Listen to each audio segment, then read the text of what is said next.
Fala pessoal, beleza? Pessoal, o vídeo de hoje é para passar para vocês algumas informações sobre esse amplificador que é vendido aí no Mercado Livre.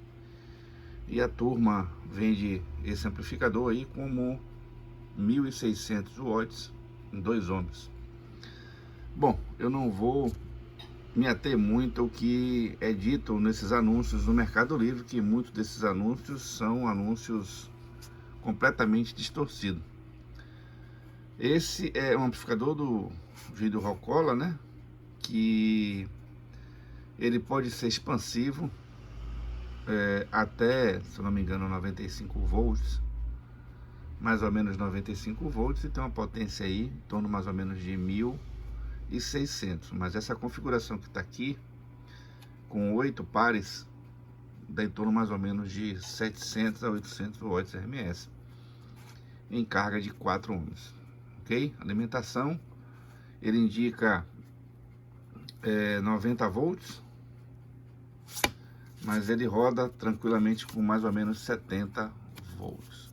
Então, independente da variação de tensão, né, você tem alguns probleminhas que muitos dos inscritos que já adquiriram essa placa, inclusive me pediram para fazer um vídeo ensinando a arrumar essa placa aqui para que possa pelo menos funcionar com decência.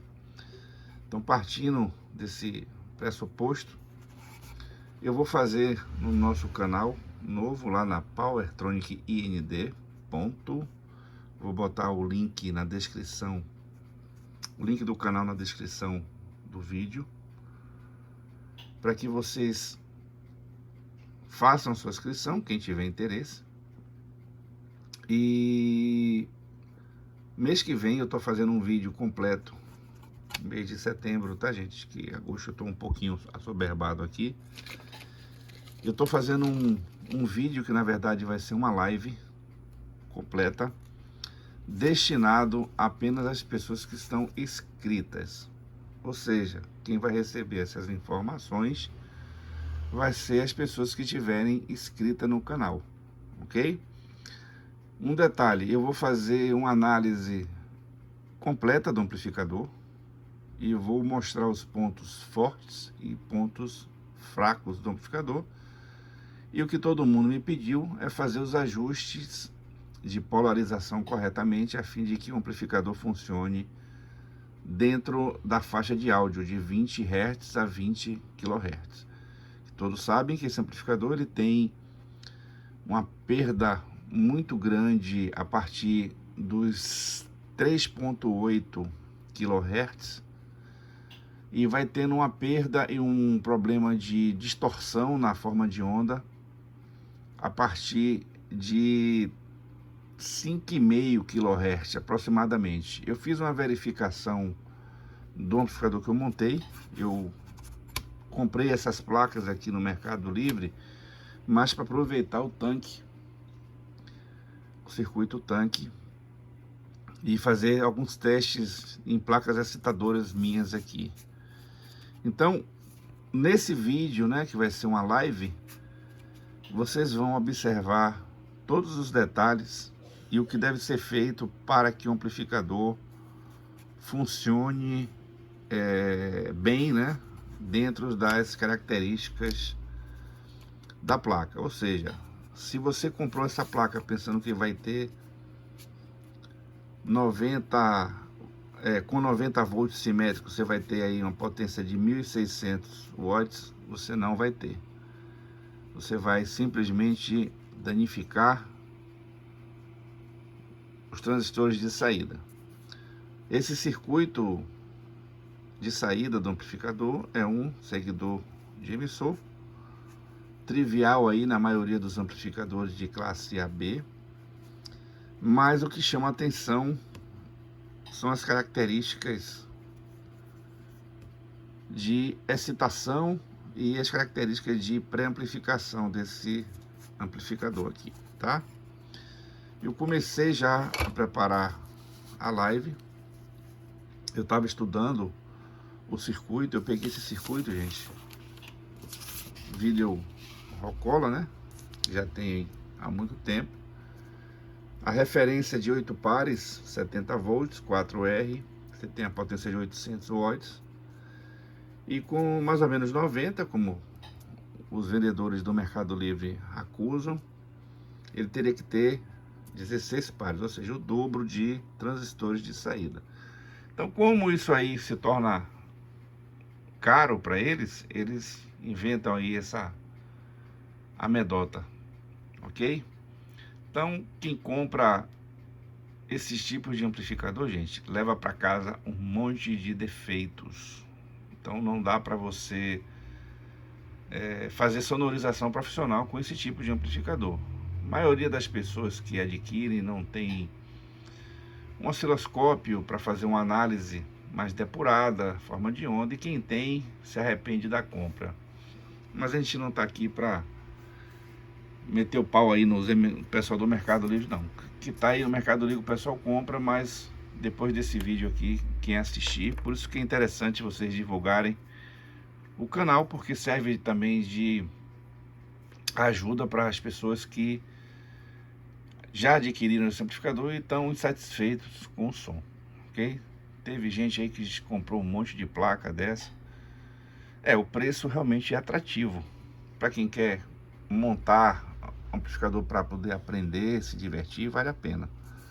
Mas para uso profissional não vale. Você só vai ficar nervoso, vai ter um problema de aquecimento e com isso você vai ter aí uma verificação audível não tão satisfatória assim.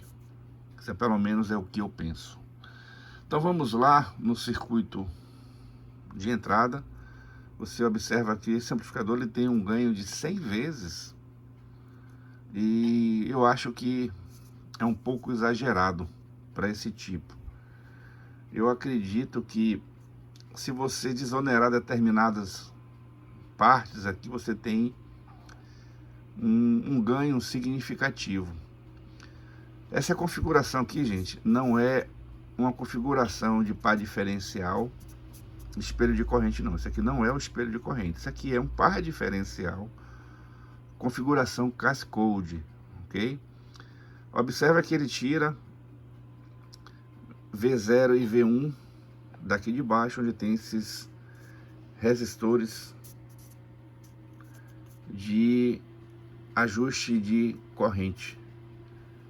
Então, você observa logo acima, que para mim eu acho um ponto interessantíssimo, esse aqui é um regulador de tensão normal. Então ele pega a tensão que vem lá da fonte de alimentação principal, dá uma baixa, como a corrente é muito pequena, não se faz necessário nem utilizar um transistor de potência aqui. Então o transistor aí pequeno já satisfaz, 150 miliamperes já satisfaz. Utilizam aqui esse transistor 2SC2229, que é até 150 volts, até aí tudo bem. Utiliza aqui um diodo Zener para fazer a regulagem de 12 volts. Aqui é a realimentação, né? Polarização desse transistor. Ele tem aqui uma resistência de degeneração comum ao par diferencial. Então você tem aqui um resistor que limita a corrente do par diferencial. Então o que acontece nesse setor aqui, nessa etapa do amplificador? O sinal de entrada vem, ele, a depender do nível de corrente que você encontra aqui nessa base, ele vai drenar a corrente através dessa malha aqui e vai para o amplificador de tensão. Neste caso, você tem aqui o retorno, o negativo feedback, o NFB, que vai para o segundo transistor do par diferencial, que também está em Cascode. Então você tem aqui uma configuração de bias. Aqui você ajusta o bias do par diferencial. Eu não gosto muito dessa configuração, porque requer você um equilíbrio muito grande, e para esse tipo de amplificador que prevê vários tipos de potência, ele talvez não se ajuste bem, a não ser que você tenha uma alimentação separada, fixa, de 90 volts, que vai servir para que você tenha aqui uma corrente X.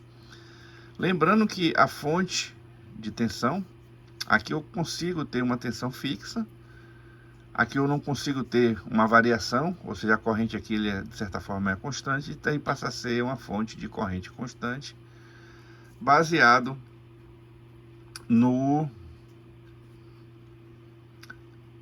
regulador de tensão. Outro ponto que eu não vejo favorável a esse tipo de configuração é que ele tem uma PSRR, né, que é rejeição ao ruído da fonte, que não atende muito porque você tem um elemento ruidoso, que é o nosso diodo Zener. Esse capacitor também é um capacitor crítico, porque você tem que carregar esse capacitor para que ele mantenha uma estabilidade na saída, porque o diodo Zener ele vai regular, mas não tem nenhum tipo de estabilização. Aqui no caso faltou até o capacitor de desacoplamento para eliminar os ruídos do Zener, então já é um ponto que tem que ser revisto. Outra característica também importante é o nosso circuito de VAS, que é esse circuito aqui. Você tem aqui uma fonte de corrente constante, que é formada pelo 2SA940, e também tem aqui uma realimentação negativa, ou seja, quando aqui você tem um ponto, esse ponto ele fica mais negativo devido à transição aqui do espelho de corrente, do ponto de dreno do par diferencial, que o correto para o VAS é esse ponto como está aqui, e depois ele pega aqui justamente para estabilizar as correntes no par diferencial. Então, como ele tem resistores aqui como regulagem de corrente, então qualquer tipo de variação que você tiver e não tiver uma compensação, você vai ter uma falta de linearidade do amplificador, que aí já começa aquela questão de você observar a forma de onda deteriorada naquele ponto. Ou seja, os transistores que estão aqui, eles têm que ter uma velocidade, senão eles não vão conseguir fazer o equilíbrio dinâmico do amplificador. É o que acontece, né? Normalmente eles estão utilizando nesse circuito aqui transistores de potência, que é o MJE 15032 e 15033. Eles colocaram esses transistores provavelmente para dissipar, né, uma determinada corrente, porque eles aquecem, é natural. Então eles não quiseram investir em dissipador, então fizeram esse tipo de arranjo aqui, que eu acho isso aqui uma aberração, mas tá aí, né? Então, gente, um dos fatos que devem ser corrigidos é as características técnicas dos transistores que estão utilizados nessa etapa aqui. Então aqui você tem esse aqui é o VAS, esse aqui é como se fosse um amplificador de tensão também, mas para manter o equilíbrio do par diferencial. No momento que você tem o retorno, né, negativo feedback, então você tem que ter uma corrente, quando ele tiver 0 volts de excitação, tem que estar equilibrado nessa parte aqui, ó. Então eu estou fazendo alguns estudos já elaborados aqui para passar para a turma que for assistir o vídeo no mês de setembro, lá no nosso canal novo. Então por isso que eu insisto que vocês façam a inscrição no canal. Eu vou deixar todas as diretrizes do novo canal aqui nesse vídeo. Vocês vão lá, se inscrevem no canal. Eu peço que se inscrevam com brevidade, porque só vai ser liberado o vídeo para as pessoas que estiverem inscritas, tá, gente? Se você for fazer a inscrição na data do vídeo, que eu também não sei nem quando vai ser que você lançar a live, vocês não vão conseguir assistir a live nem fazer perguntas. Primeiro porque não está inscrito com tempo hábil, então ele vai pedir que você tenha aí pelo menos, se eu não me engano, o YouTube pede 24 horas para estar inscrito. E avaliar. Eu vou tentar fazer essa live, mas se ficar algum tipo de ponta solta, eu vou fazer outra, para mostrar a vocês na prática como vai ser feita o arranjo do amplificador e que vocês vão mexer nele para tornar a sua placa, pelo menos, uma placa melhor de ser usada. Ela vai trabalhar aí com sinal senoidal. Eu vou estipular uma tensão fixa para que você trabalhe com segurança. Eu vou adotar 70 volts que a Rocola colocou para essa quantidade de transistores. Então vocês já sabem que o amplificador não vai atingir de hipótese nenhuma 1600 watts, mas você vai ter os seus 800 watts aí, a metade, né, do que ele promete, com a qualidade aceitável, tá, gente? Porque para fazer uma melhoria completa, teria que refazer os cálculos completos de tudo e colocar algumas compensações necessárias para que melhore realmente o amplificador. Ele tem uma vantagem, né, essa topologia que está sendo aqui mostrada, que ele tem um avanço de fase. Isso aqui às vezes melhora porque você tem um ângulo menor de diferença do que entra para sair. E com isso você vai ter um amplificador dentro das prerrogativas necessárias para o amplificador. Então, quem quiser utilizar essa placa aqui como uma placa de excitadora, pode ser calculado para mais ou menos 90 volts, se vocês quiserem, mas eu vou deixar ela pronta para funcionar com 8 pares, com a tensão de mais ou menos 70 volts. Então já sabe que você vai ter aí 800 watts em carga de 4 ohms. É evidente que se você botar mais pares e for trabalhar com a impedância de 2 ohms, você vai ter uma potência mais elevada, mas tem que ser recalculado, principalmente os drives aqui. Eu vou trabalhar aqui com o resistor de emissor dos drives. Vou botar ele suspenso, ou seja, não vou usar ele da forma que tá. Vai vir um ponto aqui para cá, um resistor somente. Eu não gosto dessa configuração aqui, porque se você tiver problema aí com os transistores, você pode criar momentos de ter uma senoide ceifando mais cedo do que a outra. Aí você vai procurar tentar equacionar esse problema. Vai estar no problema do seu VAS, que aqui é uma gangorra de um ponto só, não são uma gangorra de 2 pontos como tem o amplificador duplo par diferencial, mas eu acredito que vai dar para você ter um som de boa qualidade com essa placa. Então, recapitulando, aquele que não foi inscrito ainda no canal, no novo canal Powertronic IND. Você pode se inscrever, aproveita o link vai estar disponível nesse vídeo. Você vai lá, se inscreva com antecedência, o máximo possível, porque chegando no mês de setembro, provavelmente no início, eu já está fazendo a live mostrando para vocês como vai ser a modificação dessa placa, para quem tem essa placa poder utilizar de uma forma bem melhor do que ela se encontra. Ok, pessoal? Então vamos trabalhar aí para que a gente possa atingir os objetivos. Isso aqui é um presente que eu estou dando para os inscritos do meu canal que me pediram. Agradeçam a eles a insistência, inclusive, porque eu estou sem tempo, muito tempo para fazer esse tipo de vídeo, principalmente explorando projetos de terceiros. Então é isso aí, pessoal. Aquele abraço, muito obrigado por assistir os nossos vídeos. E aquele interessado é só seguir as orientações que está na descrição do vídeo. Valeu, pessoal. Um abraço.